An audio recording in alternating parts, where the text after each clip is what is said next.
Bonjour à tous, je suis ravi d'être avec vous aujourd'hui. Merci beaucoup au Institut pour l'invitation. Donc, je suis Jérôme Petit, je suis le partenaire en charge de toute l'activité retail d'Artefact. Je vais vous expliquer en un mot ce qu'est Artefact derrière. Et aujourd'hui, je voudrais me livrer à un exercice rigolo, c'est faire 5 prédictions sur les usages de l'IA à court terme, à 2030, basé sur ce qu'on voit sur le terrain aujourd'hui, ce qu'on est en train de développer avec nos clients. Voilà. Donc, gros caveat peut-être, nous autres les artisans de l'IA, notre métier c'est plutôt de faire des prévisions. Donc on tire des traits sur des théories, sur des bases de faits que l'on a. Là on est assez crédible. Prédiction, sortir la boule de cristal, c'est vraiment pas notre genre, donc je vous engage quand même à prendre tout ce que je vais dire avec une petite pincée de sel. Juste, ceci étant précisé, Artefact en 2 mots. Artefact, donc c'est un cabinet de conseil spécialisé dans l'IA qui existe depuis 10 ans. Ça fait 10 ans qu'on accompagne les leaders de la grande distribution dans leurs initiatives autour de l'intelligence artificielle. Il y a 10 ans, c'était 3 mecs dans un bureau qui partageaient les mêmes idées. Aujourd'hui, c'est 1500 talents qui sont dans 25 bureaux à travers le monde, en pleine croissance, seconde après seconde. Donc ça fait 10 ans qu'on bosse ces sujets, donc ça fait 10 ans qu'on a défriché à peu près tous les cas d'usage possibles et imaginables de l'utilisation de l'IA dans le retail, du category management, du pricing, les promotions, des trucs un peu plus rigolos comme la détection des vols aux caisses automatiques avec du Vision AI. Bref, en France, 7 des 10 plus grandes enseignes du retail sont nos clients fidèles.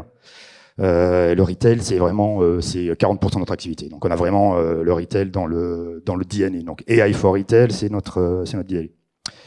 Et pourquoi il y a autant d'activités dans le retail?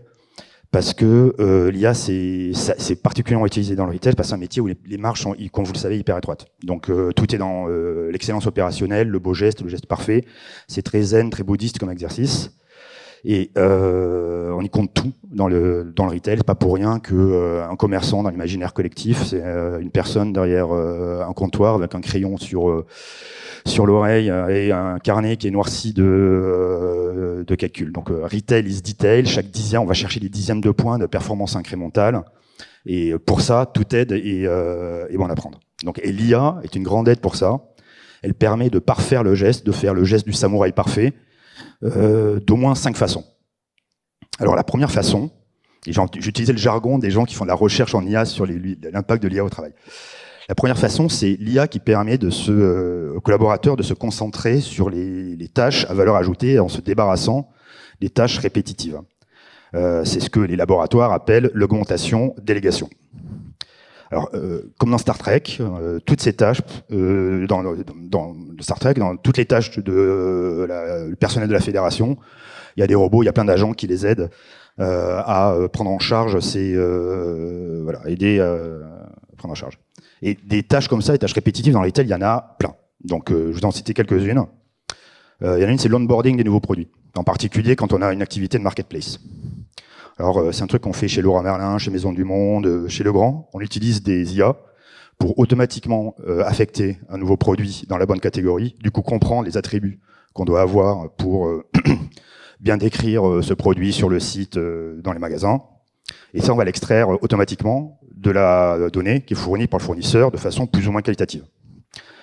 Résultat, c'est simple, je veux dire, c'est pas rocket science. Résultat, on divise par 10 le temps de l'onboarding. On a des fiches clients, de l'information client qui est bien présentée partout. Chez Leroy Merlin, c'est un demi-point de chiffre d'affaires incrémental. Un demi-point de chiffre d'affaires incrémental à l'échelle d'un retailer qui fait, je crois, 40 milliards ADO.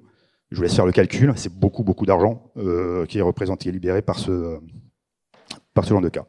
Un autre exemple, c'est la fabrication des pages pour les sites e-commerce. Donc, c'est un truc qu'on fait chez Orange, où on va automatiser la fabrication des pages produits pour la vente des téléphones et des accessoires.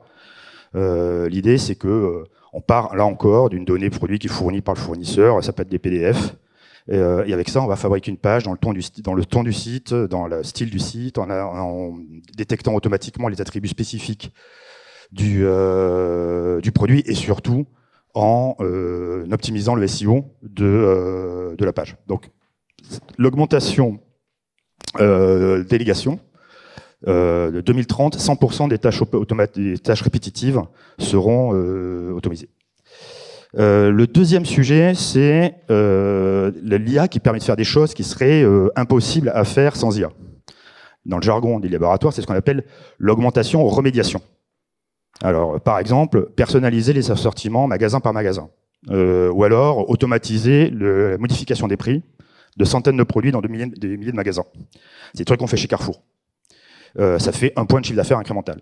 Il serait impossible pour des humains de brasser de telles quantités de données toutes les semaines, tous les jours, des fois.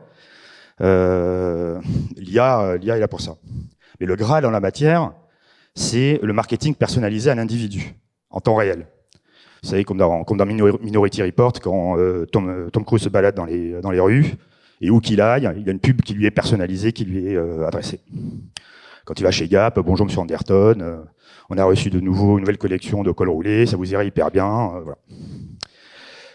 Ça fait des années que les retailers ils ont toute la data pour faire ça à travers les cartes de fidélité, de la navigation sur les sites, ainsi de suite. C'est juste une capacité de la brasser qui est désormais permise par l'IA.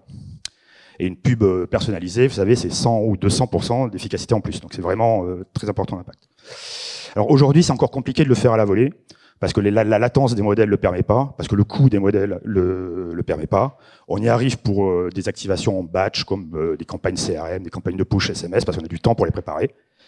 Mais pour l'instant, la tech est pas prête. Mais on va y arriver très vite, parce que l'année dernière, je ne sais pas si vous vous souvenez, GenAI, c'était ChatGPT, je tapais 10 phrases, j'attendais 30 secondes, j'avais 4 lignes, voilà. Et 1 an s'est passé, le même OpenAI nous fait Sora, je continue à faire quelques phrases, maintenant j'ai 10 ou 15 secondes de vidéos ultra réalistes, c'est une quantité de données qui n'a rien à voir, quoi. Alors la troisième façon, donc ça, c'est 2030, on aura de la personnalisation à l'échelle partout.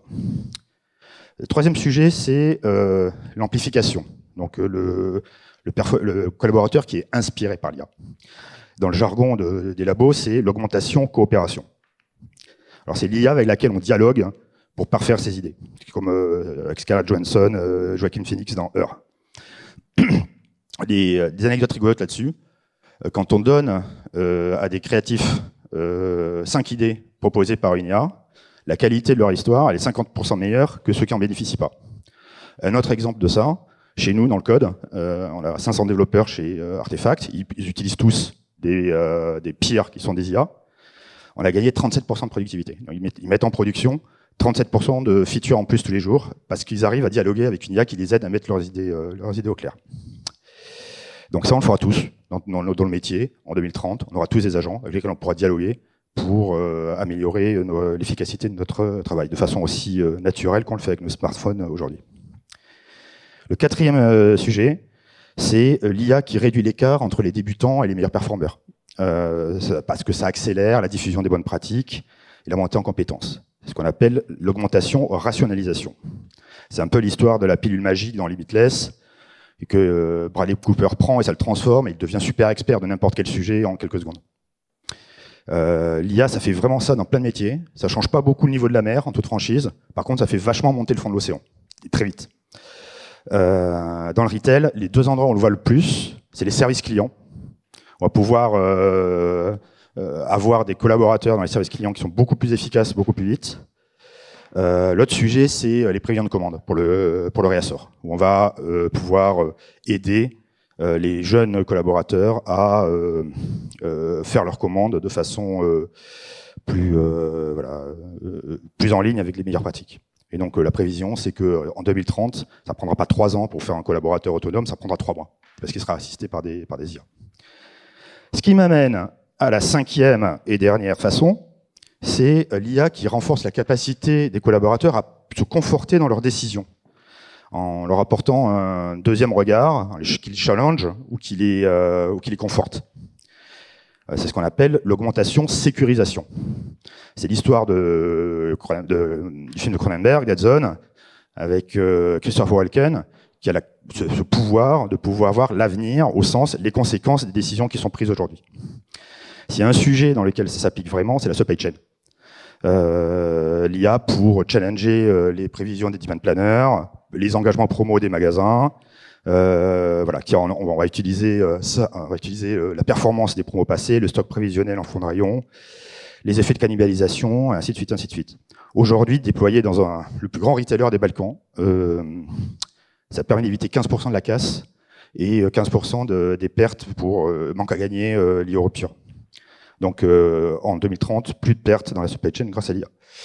Et pour conclure, je suis désolé, je dépasse de quelques secondes, juste vous laisser sur une réflexion qui est, on a tort, je crois, d'opposer souvent par réflexe l'humain et la recherche de l'excellence opérationnelle. Dans le retail, on n'a pas le choix. La recherche de l'excellence opérationnelle, c'est le cœur du truc. Et Leclerc, ils sont super forts dans tout. Ils sont premiers en part de marché, ils sont premiers en croissance, ils sont premiers dans le drive. Ils sont premiers, pourquoi? Parce que le patron du magasin de Leclerc, c'est son magasin. Et donc, il passe son temps à optimiser tout dans tous les sens. Il y a quand même quelques sujets sur lesquels la techno, on arrive à les aider aussi. Donc, l'IA, elle permet l'atteinte du geste parfait pour toutes ces raisons. Donc, de libérer du temps pour faire des choses chiantes et sans valeur ajoutée, et pouvoir le consacrer à faire des choses qui sont vraiment utiles dans le commerce, c'est proposer une expérience plus sympa, plus riche aux clients. À la fin, en fait, ça permet paradoxalement, l'IA, elle permet de libérer du temps pour faire une expérience du retail plus humaine dans tous les magasins. Voilà, je vous remercie. Puis si vous voulez, on peut se connecter avec le petit bousin qui est en haut à droite. Merci beaucoup.